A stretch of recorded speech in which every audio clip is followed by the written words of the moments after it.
आज 27 आणि 28 तारीख हा सोलापूरला रेड अलर्ट घोषित केलेला आहे।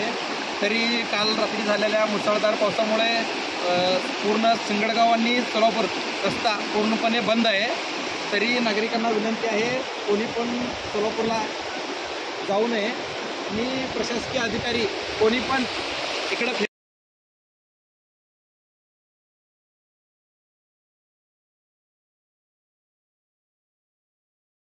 प्रत्येकाने जरा रोडचा विचार करावा आणि जाणाऱ्या येणाऱ्या भाविकांना लोकांना त्रास व्हायला लागला आहे, जरा दखल घ्यावी असं सरकारच्या वतीने।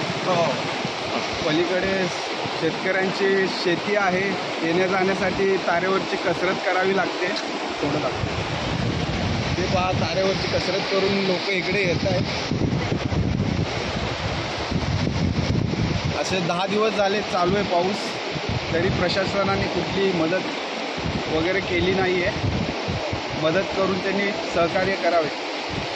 आतापर्यंत कुठल्याही व्यक्ती लोकांनी आलेले नाही, तर लवकरात लवकर जरा दाद घ्यावा असं आव्हान आहे सिंगडगाव।